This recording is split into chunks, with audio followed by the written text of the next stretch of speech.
I think there are good conversations to be had about a lot of stuff related to how we handled the coronavirus. Were lockdowns effective? Was there enough data to support the huge measures we took? Why didn't we have the option to show I was infected a month ago? Why do I need to be vaccinated? Why wasn't that option ever a thing in the United States? I don't think it was. There are really good questions to be asked there, but all the people asking the questions are also trying to tell you that ivermectin and monoclonal antibodies are the way to go for everything, and the vaccine is evil, and they're just going to turn you gay like the frogs. And it's like Lex Fridman invited Destiny, a popular left-wing Twitch streamer, onto his podcast, and Destiny tried to pretend like he had serious questions about COVID and vaccines. But right out the gate, he's dodging facts and doing what the woke always do, pretend to be reasonable while parroting establishment lies. So let's get into this clip where Lex Fridman absolutely destroys this woke idiot Destiny.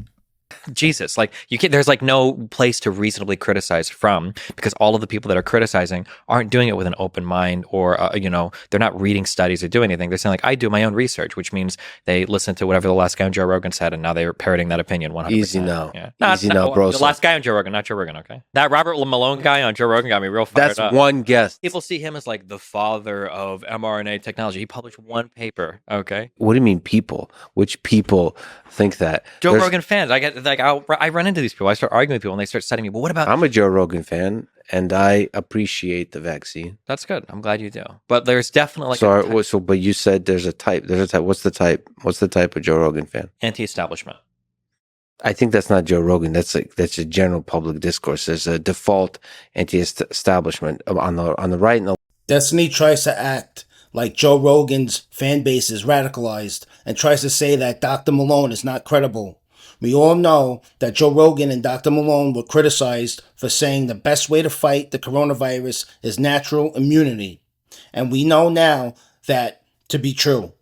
Lex knows this. That's why he doesn't take Destiny's bait. Left, that's the default easy thing to go to. I think Joe Rogan fans are definitely a certain type of anti-establishment, though. I could guess the Joe Rogan fan. If I were to do general population versus Joe Rogan fan, who do you think is more likely to be anti-vaccine? Do you have data on this? Or are you just guessing? Yeah. Just guessing. Yeah. I think you are actually judging. I am. I think you're judging. Because I think you're also, the beautiful thing about podcasting, this could be similar to streaming, is there's a large number of people that just listen. What does it mean to be a Joe Rogan fan? I don't think you just listen. I think people listen and absorb the information. I would say that the Joe Rogan fan base is as divided in the vaccine as the general public. Gotcha. Man, I'm going to look for polling data on that. I'm sure somebody's got to have done it out there, but... No, but you're basically revealing the fact they have no data. You're using your own judgment. For sure. Based on how he's had conversations about how his experience with the coronavirus, and then based on the guests that have come on that have talked and echoed a lot of anti-vax talking points and been completely unchallenged, and then based on statements he's made about myocarditis and the vaccine and everything as well, yeah. So it's the level of challenge or not that he's doing. Mm-hmm. Well, yeah, and then what his true positions are, and then the types of guests he typically chooses to bring on to talk about the vaccines, yeah. Okay, but that represents somehow a deep anti-establishment feeling versus just the vaccine. I mean, I've seen the vaccine and other things being a thing that broke people.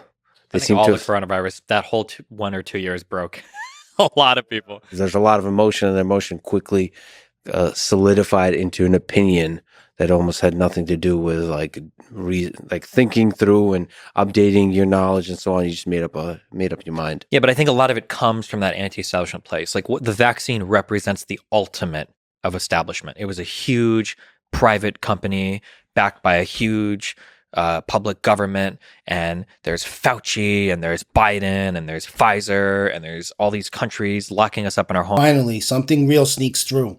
Even Destiny admits the vaccine was seen by many as a tool of government control. That's because it was. The lockdowns broke people is right. Children in schools have major anxiety and psychological issues. Families were broken up because of the stress that they had from losing their jobs and losing their savings. People's businesses had to close, not to mention the family members people lost. And the establishment did absolutely nothing to help American citizens. So I think the people have every right to be anti-establishment.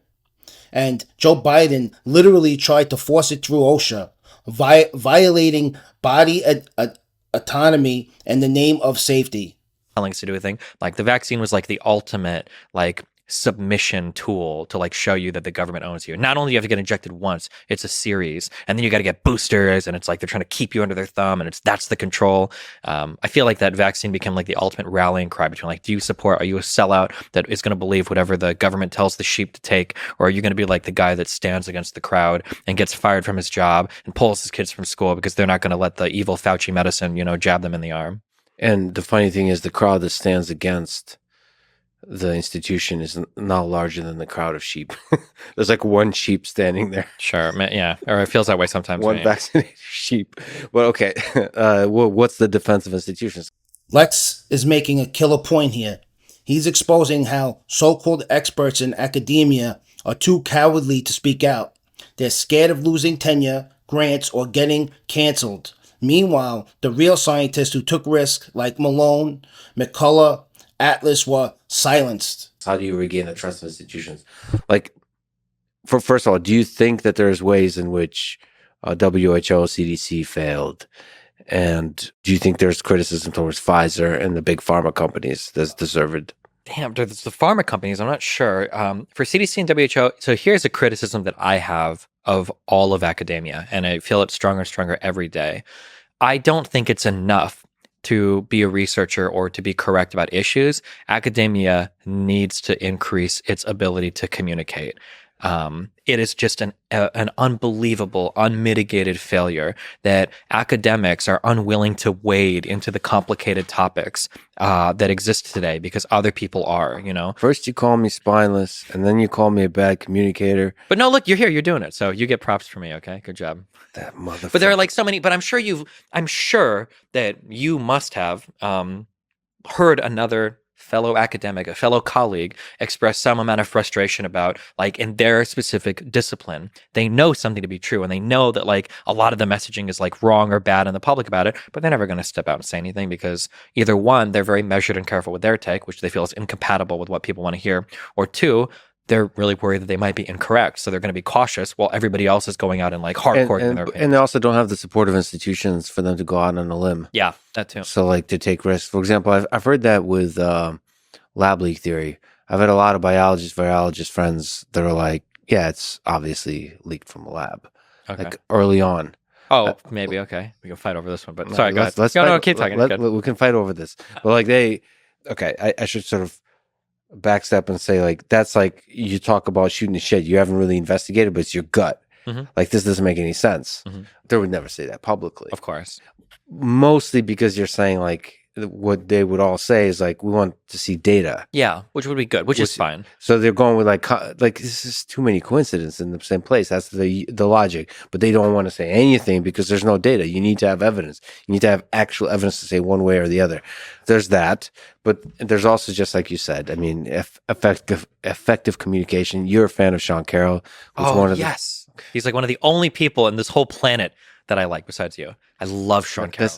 Anytime Sean Carroll is brought up as evidenced, there's a smile that comes over your face. I love of like joy, yeah, of like a little kid thinking about Santa Claus. Okay, I love Sean Carroll too. People should listen to this podcast. I love Sean Carroll because I hate this divide between like you're either STEM or you're like philosophy, arts, and all that other stuff, and the two worlds can never cross. And I love that he was so good at physics, but like explores and pays attention to all of the like sociological stuff too. It's so rare to find that quality in a person. He's legit one of the really, really, really special minds. But you don't have to be a Sean Carroll. You can be just a little better at educating. Another person in the medical and the health space is somebody named Andrew Huberman, a friend of mine from Stanford. He's an incredible educator. Mm-hmm. There's the kind of process in science they usually call like review or survey papers, where you basically summarize all that's going on, integrate it, and like draw wisdom from it, and also project like where's the discipline headed.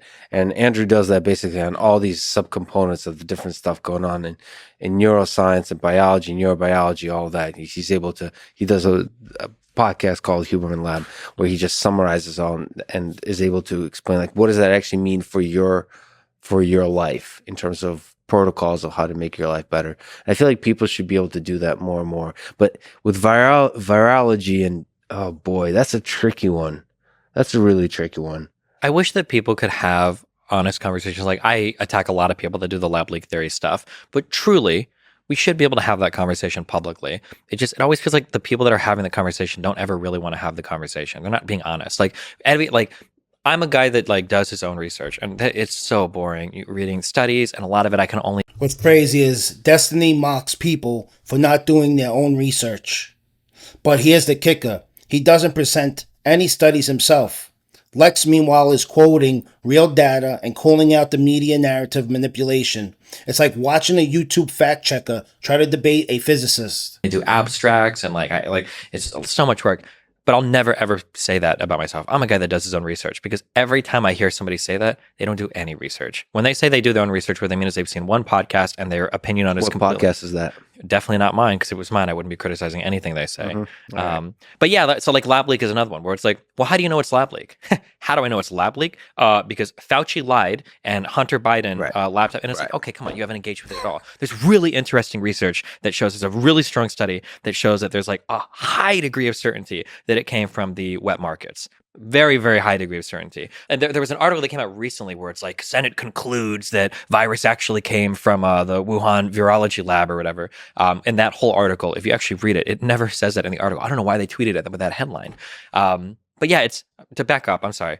I think we should have good. You should be sorry. Yeah. I'm not sorry, actually. I get to ramble here. Okay. I'm here for a long time. I rescind my apology.